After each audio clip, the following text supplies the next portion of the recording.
আরে গোপাল, এত সকালে বাজারে? হ্যাঁ, ঘুমটা তাহলে ভাঙলো। আসলে একটা স্বপ্ন দেখছিলাম বুঝলে, গিন্নি চিৎকারে গেল ঘুমটা চটকে। ঘুম ভেঙে কি দেখলে? দেখলাম রাজকুমারী যেই নদীতে নেমেছে স্নান করতে, অমনি তার আঙুলের হীরের আংটিটা পিছলে জলে পড়ে গেল। সেটা একটা বোয়াল মাছ মুখে করে নিয়ে জলে ডুব মারল। স্বপ্নটা তুমি কখন দেখেছো বলো তো? এই ধরো ভোরের বেলায়। একেই বলে কাকতালীয় ব্যাপার। ঠিক ওই সময়ই তো এই বোয়াল মাছটা আমার জালে ধরা দিয়েছে।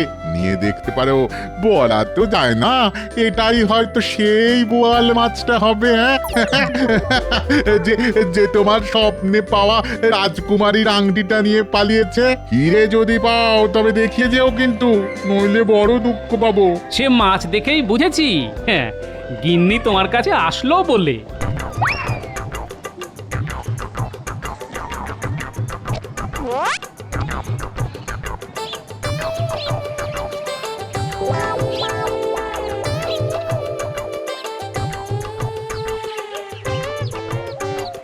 এই এই মাছের মুখটা খুব চেনা চেনা লাগছে গো, একবার এসে দেখে যাও না।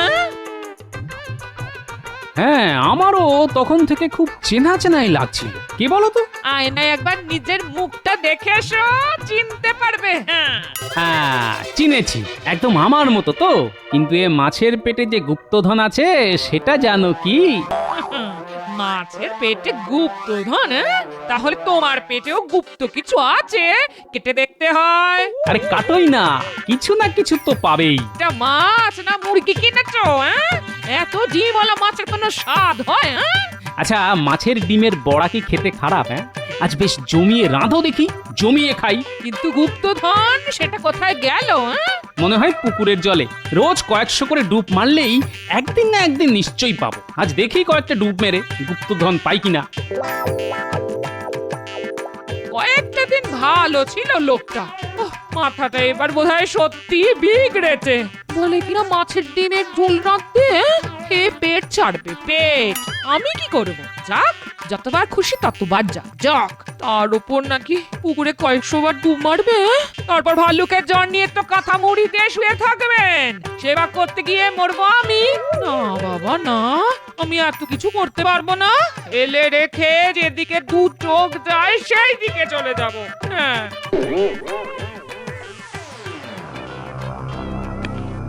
মহারাজের জয় হোক। কি ব্যাপার দূত? নবাবের সবকিছু কুশল তো? হ্যাঁ মহারাজ, তিনি কুশলেই আছেন। আপনার কাছে একটা সাহায্য তিনি চেয়েছেন।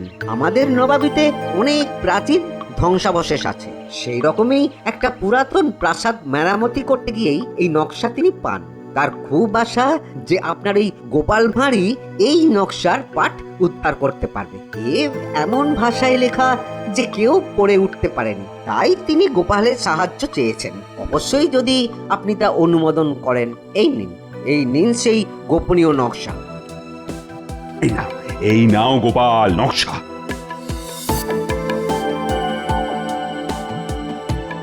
দেখো দেখি নবাবের কাছে আমার মান রাখতে পারো কিনা। আগে আপনি যখন আদেশ করেছেন তখন চেষ্টা করে দেখতে পারি।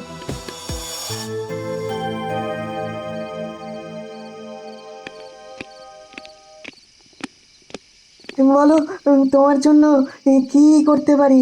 কাজটা হলো, নবাব একটা নকশা পেয়েছেন পুরনো প্রাসাদ মেরামতি করতে গিয়ে। এতে কোনো গুপ্তধনের ইঙ্গিত আছে কিনা তা জানতে তিনি এটি মহারাজের কাছে পাঠিয়েছেন। নবাবের ইচ্ছে আমি এটি গোপনে রাখি। তা এটার একটা নকল করে রাখা কি সম্ভব আজ রাতেই? একবার দেখি তো নকশাটা, কিছু বার করতে পারি কিনা। আমি পরখ করে দেখেছি, কেউ ভাষা বুঝতে পারছে না, কারণ মনে হয় এটা উল্টো করে লেখা। ও, তাহলে তো কোনো সমস্যাই নেই।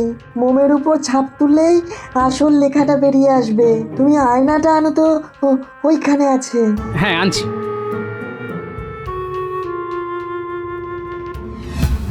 দেখো দেখো গোপাল, সামনে কোনো ভাষা দেখতে পাচ্ছ? আরে, এ তো বাংলায় লেখা, তবে বেশ কয়েকটা সংকেত লেখা আছে, সেগুলি উদ্ধার করতে হবে। কিন্তু মন্ত্রী কি এই নকশা ছেড়ে দেবে? ও ঠিক চুরি করবে। তাই ভাবছি কি করব। চিন্তা করো না, আমি মোমের উপর ছাপ তুলে রাখছি। সেটাই আসল নকশা। এখন যেটা হাতে আছে সেটা চুরি গেলেও তুমি নিশ্চিন্ত থাকতে পারো, ওই উল্টো ভাষা আর কেউ পড়তেই পারবে না। এবার তোদের এমন একটা কাজ দেব, যদি করতে পারিস তবে এমন কপাল খুলবে না যে তোরা নিজেরাই নবাব হয়ে যাবি। একেবারে গুপ্তধনের সন্ধান পেয়ে যাব আমরা। এই কথা, আমাদের কাছে যা আছে সবই তো গুপ্তধন, আমরা কি সেটা কাউকে দেখাতে পারি? আর সেটা তো চোরাই মাল, সেটা গুপ্তধন কেন হতে যাবে? আরে আরে আজে বাজে কথা বলে মন্ত্রী মশাইয়ের কথাটাই তো শুনতে দিচ্ছিস না। তুই একটু চুপ করবি, চুপ করবি।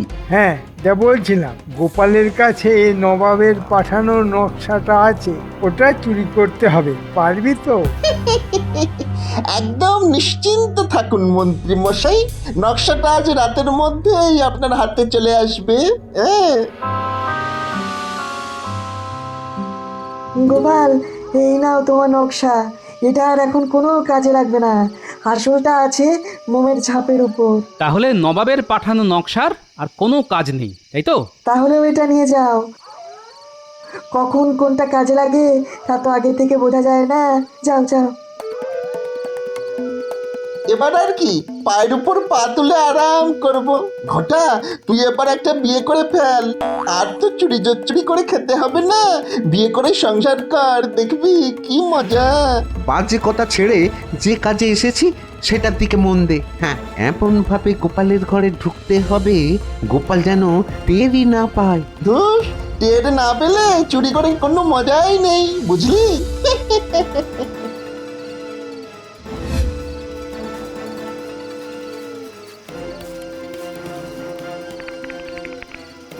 একটা আওয়াজ শুনতে পাচ্ছ? মনে হচ্ছে চোর এসে গেছে। ও এই হাই হাই হাই, এখন আমার কি হবে গো? কি আর হবে? নকশা যখন উনুনে দিয়ে দিয়েছো তখন কি আর তা ফেরত পাওয়া যাবে? উফ, নবাবের কাছে সম্মান একেবারে মাটিতে মিশে গেল। নবাবকে এখন কি জবাব দেবো বলো তো? কি শুনছি রে, গোপালের গিন্নি নবাবের নকশা পুড়িয়ে ফেলেছে? হ্যাঁ, এই জন্যই বলেছিলাম তেলে কাঁঠাল আর গোঁফে গাছ, বুঝেছিস? ওরা এত দেরি করছে কেন? গোপাল কি ধরে ফেললো নাকি? ওরা যদি আমার নাম বলে দেয় তাহলে তো খুব মুশকিলে পড়ে যাব। কি রে, নকশা পেয়েছিস? না, এবারও হলো না। আমাদের কপালে গুপ্তধন নেই মন্ত্রী মশাই। আরে সে কথা পরে হবে, আগে বল নকশাটা কোথায়? গোপালের গিন্নি উনুনে আগুন জ্বালাতে গিয়ে নকশা পুড়িয়ে ফেলেছে। সেটা তোরা জানলি কি করে? নিজের কানে শুনে এলাম, গোপাল তার গিন্নিকে বলছে তোমার জন্যই আমার গুপ্তধন পাওয়া হলো না, আর তার গিন্নি হাউমাউ করে কাঁদছে। কি বলছিস রে তোরা? গোপালের গিন্নি নবাবের দেওয়া গুপ্তধনের নকশা পুড়িয়ে ফেলেছে। এবার নবাব তো ওকে শুলে চড়াবে। মহারাজও গোপালকে বাঁচাতে পারবে না। এক পক্ষে ভালোই হয়েছে, গুপ্তধন পেতাম কিনা জানা নেই, কিন্তু গোপালের এবার মুন্ডু কাটা যাবে। বাঁচলাম বাবা।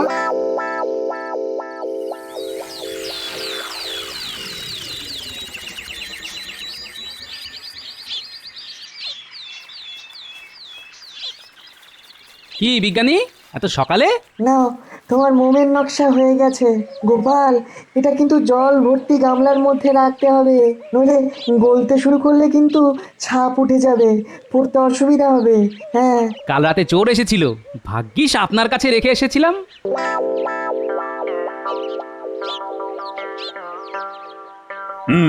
তা গামলায় কি আনলে গোপাল, তাও আবার রাজসভার মধ্যে?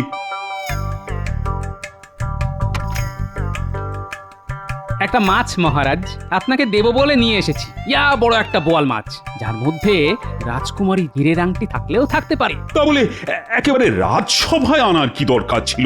মহারাজ, চোরের ভয়ে আজকাল মাছ চোর খুব বেড়ে গেছে। দেখো গোপাল, তোমার কথার হিয়ালি ধরার মতো বুদ্ধি আমার নেই। যাই হোক গোপাল, এই নকশা রহস্যের কিছু কিনারা হলো? গোপাল কি বলবে মহারাজ? বলবো তো আমি। কেন তুমি বলবে কেন? গোপালকে এই কাজের দায়িত্ব দেওয়া হয়েছিল, তা তোমার এখানে বলার কি আছে? গোপালের কিছু বলার মুখ আছে মহারাজ? আপনার অবগতির জন্য জানাই গোপাল গিন্নি ওই নকশা উনুন জ্বালাতে গিয়ে পুড়িয়ে ফেলেছে। তা যদি সত্যি গোপাল নকশা পুড়িয়ে ফেলে, তার ছাই তোমার কাছে এলো কি করে? না মানে আমাকে বিপদে ফেলার জন্য গোপাল সেই ছাই আমার উনুনে রেখে এসেছিল। বাবা গোপাল, তোমার বুদ্ধি তো কম নয়। তা আসল ব্যাপারটা কি বলো তো? মহারাজ, নকশায় কি লেখা আছে তা আমি পড়ে ফেলেছি, তাই নবাবের নকশাটা আমি সত্যিই পুড়িয়ে ফেলেছি। যদি অন্য কারোর হাতে পড়ে তাহলে গুপ্তধন হাতছাড়া হয়ে যেতে পারে, তাই। তাহলে কি দেখে তুমি রহস্যের সমাধান করবে? মহারাজ, বিজ্ঞানীর সাহায্যে আমি নকশার একটা ছাপ মোমের উপর তুলে নিয়েছি। সেটা অত্যন্ত গোপনীয় স্থানে রাখা আছে। এই ব্যাপারে বিস্তারিত আলোচনা করার জন্য আপনার একটু সময় আমি চেয়ে নিচ্ছি মহারাজ, অবশ্যই গোপনীয়ভাবে। নিশ্চয়ই নিশ্চয়ই, আজ রাজসভা ভেঙে গেলেই আমি আর তুমি আলোচনায় বসবো। যথা আজ্ঞা মহারাজ, সভা ভঙ্গের পরে সব আপনাকে খুলে বলবো। ঠিক আছে ঠিক আছে।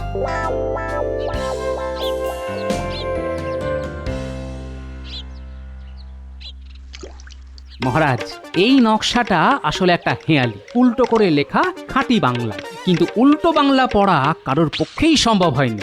আমি আর বিজ্ঞানী সেই রহস্য উদ্ধার করে মোমের উপর ছাপ নিয়েছি। এই মোমের ছাপ আপনার হাতে দিলাম, দেখুন তো পড়তে পারেন কিনা। বাবা বাবা, চমৎকার পড়তে পাচ্ছি। এই যে একেবারে ছড়া, এর মধ্যে কি গুপ্তধনের সংকেত লেখা আছে? সেটা তো মুর্শিদাবাদ না গেলে বুঝতে পারবো না মহারাজ। তাহলে যত তাড়াতাড়ি সম্ভব তুমি রওনা দাও। আমি এই মোম ছাপ পাহারা দেওয়ার জন্য 10 জন পাইক বড়কন্দা আজ পাঠাচ্ছি তোমার সঙ্গে। ঠিক আছে মহারাজ, আমি তৈরি হয়ে নিচ্ছি। শোন, তোদের মুর্শিদাবাদ যেতে হবে, গিয়ে উজিরের সঙ্গে দেখা করে সব খুলে বলতে হবে। সব খুলে বলে দেব, কোনো চিন্তা করবেন না আপনি। গুপ্তধন আমরাই পাবো, আজ রাতেই আমরা বেরিয়ে পড়ছি।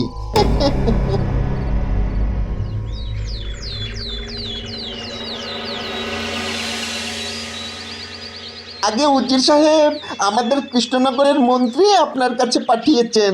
বলো বলো, কি করতে হবে বলো। গোপাল কিন্তু এখানেই আসছে, ও গুপ্তধনের রহস্য উদ্ধার করে ফেলেছে। তিনি আপনাকে বলতে বলেছেন গোপাল যেন এই কাজটা করতে না পারে। আপনি আমাদের দিয়ে আগে ভাগেই করিয়ে ফেললে এই গুপ্তধন আপনার হবে। কিন্তু গোপাল আমাকে বলবে কেন? ও তো নবাবকেই বলবে। সেখানে তো আপনিও থাকবেন। গোপাল যা করতে বলবে সেটা ভালো করে শুনে নিয়ে আগে ভাগেই আমাদের দিয়ে করিয়ে নেবেন। হ্যাঁ, বুদ্ধিটা মন্ত্রী ভালোই ভেবেছে। দেখি দেখি গোপাল কতটা বলে। আমি জানতাম গোপাল তুমি পারবে। গোপালের কোনো তুলনাই নেই। না না না, এত করে বলবেন না, এখনো কিন্তু গুপ্তধন উদ্ধার হয়নি। তাহলে বলে ফেলো গোপাল, তোমার বুদ্ধির ঝোলাটা এবার খোলো। কি পেলে সেটা তো বলবে নিশ্চয়ই। আসলে হুজুর, বিষয়টা সবাই উদ্ধার করতে পারত, কিন্তু যিনি এই হেয়ালি লিখে গেছেন তিনি খুবই বুদ্ধিমান। পুরোটাই উল্টো বাংলায় লিখেছেন, তাই কেউ সেটা পড়তে পারেনি। আমি সেটা বুঝতে পেরেছিলাম, তাই মোমের উপর ছাপ নিয়ে নিয়েছি। এই দেখুন, এই দেখুন সেই মোমের ছাপ। এবার পড়তে থাকুন। পেল্লাই যত কেল্লা আছে সেখান থেকে 400 পা, পূবেও না দক্ষিণেও না, উত্তরে আছে বেগুন্ধা। এর মানে তো কিছুই বুঝতে পারছি না, তুমি কি পেরেছো? জি হুজুর। আচ্ছা, এখানে পেল্লাই নামের কোনো কেল্লা আছে? তার খোঁজ পেলে কিন্তু কাজটা অনেক সহজ হয়ে যাবে। এখানে আশেপাশে তো কেল্লার কোনো অভাব নেই। তবে তবে হ্যাঁ হ্যাঁ হ্যাঁ, এক সময় বেগুন্ধা বলে একটা গ্রামের জমিদার ছিলেন পেল্লাই খান। আর একটা কেল্লা আছে। ব্যাস, তবে তো হয়েই গেল। ওখানেই যেতে হবে। মনে হচ্ছে পেল্লাই যত কেল্লা শব্দের মধ্যেই সমাধান লুকিয়ে আছে। আজ রাতেই ওখানে যাওয়া ভালো। নবাব, রাতে ওই রাস্তা খুব বিপজ্জনক। তার চাইতে সকালেই বরঞ্চ যাওয়া ভালো। ঠিক কথাই বলেছে উজির, কাল সকালে যাওয়াই ভালো। হুজুর, এই মোম ছাপ খুব সাবধানে রাখা উচিত। নিশ্চয়ই তাই থাকবে। হ্যাঁ হ্যাঁ, মন্ত্রী ঠিকই বলেছে। গোপাল হেয়ালির সমাধান করে ফেলেছে। মুখস্থ করে রাখো তো, পেল্লাই যত কেল্লা আছে সেখান থেকে 400 পা, পূবেও না দক্ষিণে না, উত্তরে গেলে বেগুন্ধা, কিরে শুনলি তো? মুখস্থ বলতো। ও মুখস্থ নিয়ে আপনি চিন্তা করবেন না, একবার যখন শুনেছি তখন জীবনে আর ভুলবো না। কিরে ঘটা, ঠিক বলেছি তো? হ্যাঁ হ্যাঁ ঠিক বলেছিস। তবু উজির মশাই আপনিও একটু মুখস্থ রাখবেন। সামান্য একটা ছড়া মুখস্থ রাখতে পারবো না? হ্যাঁ, আজ রাতেই কিন্তু আমাদের বেরোতে হবে। তোমরা তৈরি তো? হ্যাঁ হ্যাঁ, আমরা সব সময় তৈরি থাকি। এটাই পেল্লাই খানের কেল্লা। হ্যাঁ, এরপর কোন দিকে যাবো রে? দাঁড়ান, ছড়াটা মনে করি। পশ্চিমে নয়, উত্তরে নয়, দক্ষিণে যাও বেঁকে। কিরে ঘটা, ঠিক বললাম তো? না, মনে হয় একটু ওই ভুল বলেছিস। ছড়াটা হবে দক্ষিণে নয়, উত্তরে নয়, পূব দিকে যাও হেঁটে। তোরা কি রে, একটা ছড়া মুখস্থ রাখতে পারিস না? দাঁড়া দাঁড়া দাঁড়া দাঁড়া, আমাকে মনে করতে দে। হ্যাঁ হ্যাঁ, মনে পড়েছে। পূব দিকে যাও হেঁটে। এই বটা বটা, হেঁটের সঙ্গে কি মিল যায় রে? কেন ঘেঁটের? ঘেঁটার সঙ্গে খুব ভালো মিল যায় ঘেঁটের। তোকে আমি ছড়ার মিল দেখাতে বলেছি? আসল ছড়াটায় কি ছিল? কোন দিকে যাওয়ার কথা ছিল? দেখুন, সব কটা দিক কিন্তু ভেবে ফেলেছি, একবারও কিন্তু পশ্চিমে যাওয়ার কথা ভাবিনি। আমার মনে হয় পশ্চিমে গেলে ওই গুপ্তধনের সন্ধান পাওয়া যাবে। ঘরটা একেবারে ঠিক বলেছে, পশ্চিমে যাওয়ার কথা আমরা ভাবিনি। চল চল সেদিকেই যাই, না হলে ফিরে আসবো। চলুন তাহলে, 400 পা হেঁটে গেলেই গুপ্তধন।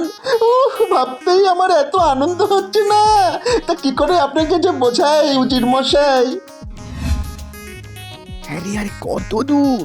এই অন্ধকারে আজ হাঁটতে পারছি না রে। এই তো উজির মশাই, আমরা 380 পা এসেছি, আর 20 পা এগোলেই গুপ্তধন।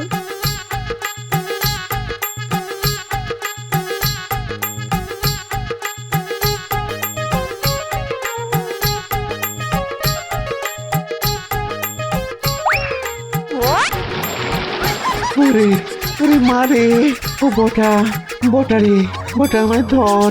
উজির মশাই, একবার এদিকে আসুন তো, ঘটাকে ধরতে হবে। হ্যাঁ হ্যাঁ, চল চল চল চল, ঘটাকে ধরি, চল। আরে আমি হচ্ছে পড়ে গেলাম। উড়ি বাবুরি, উড়ি বাবুরি, বাবুরি বাবুরি, চারিদিকে এত পাক। উজির মশাই আসুন না, আমাকে ধরুন। দুজনেই পড়ে গেল, আমি কি করি? ওদের আর বাঁচানোর দরকার নেই। চাচা আপন প্রাণ বাঁচা, আমি পালাই। এগি এগি, বাঁচাও বাঁচাও, মরে গেলাম মরে গেলাম।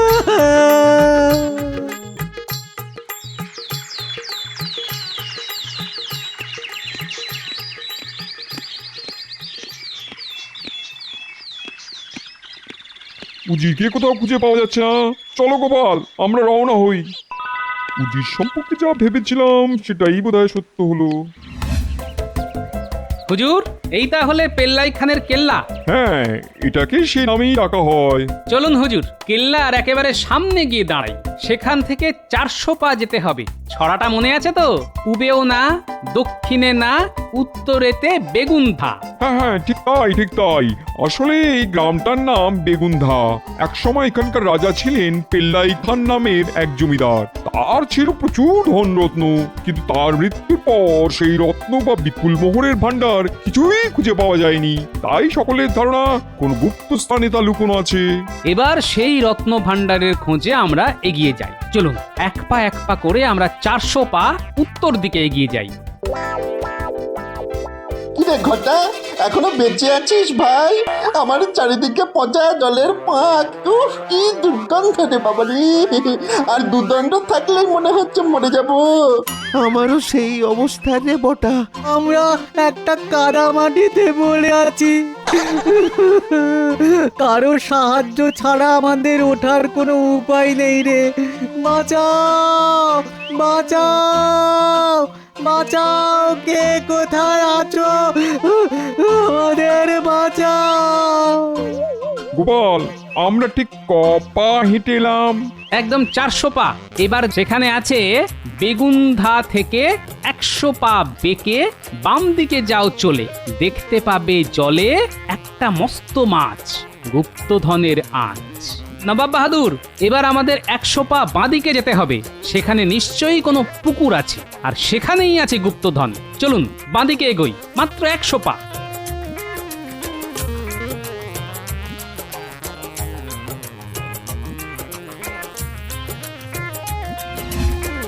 ওই দেখুন, জলের ঠিক মাঝখানে একটা পাথরের বিরাট বোয়াল মাছের মূর্তি বসানো আছে। মনে হচ্ছে ওই মাছের পেটের মধ্যেই রত্ন লুকানো আছে। আমি জলে নামবো। খুব সাবধানে।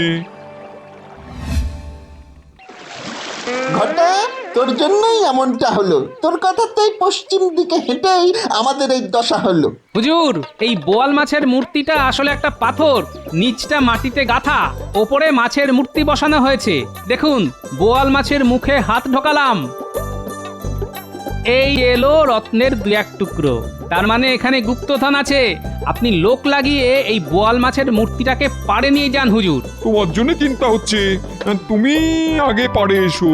এখান থেকে আর উদ্ধার পাওয়ার কোনো উপায় নেই না রে। আমাকে জিজ্ঞেস করে কি লাভ? হ্যাঁ, উজির মশাই কি বলছে সেটা আগে শুনি। বাঁচতে গেলে হাঁটতে হবে, কোনো না কোনো দিকে তো উঠবই। তাহলে এই বোয়াল মাছের মূর্তিটাকে আগে ভাঙা হোক, দেখা যাক মাছের পেটে কত রত্ন আছে। এই কে আছো? এই মূর্তিটাকে ভাঙো। এই অর্ধেক রত্ন তোমার গোপাল, তোমার যা ইচ্ছা তাই নিয়ে যাও। না হুজুর, আমি শুধু রাজাজ্ঞা পালন করেছি মাত্র। তবে তবে হুজুর, ওই হীরের আংটিটা আমি নেব। ওই আমি গিন্নির হাতে পরিয়ে দেব। নিশ্চয়ই নিশ্চয়ই। গিন্নি, তোমায় সেই স্বপ্নের কথা বলেছিলাম না? সারা দিন তো স্বপ্নের মধ্যেই থাকো, হ্যাঁ? তা কোন স্বপ্নটা বলো তো? ওই যে বোয়াল মাছের পেটে রাজকুমারীর হীরের আংটি। হ্যাঁ হ্যাঁ, ওইসব আজগুবি স্বপ্নের কথা রোজই শুনি, রোজই। এখন বাবা আমার স্বপ্ন শোনার সময় নেই। হ্যাঁ, দেখো দেখো স্বপ্ন কিভাবে সফল হয়। সেই রাজকুমারীর হীরের আংটি এখন আমার হাতে, দেখো। আরে আরে আরে আরে, সত্যি তো হীরের আংটি, হ্যাঁ? কোথায় পেলে? হ্যাঁ, হ্যাঁ। বোয়াল মাছের পেট চিরে গো, তোমার জন্য গুপ্তধন নিয়ে এসেছি গিন্নি। ও মা, তোমার কি বুদ্ধি গো!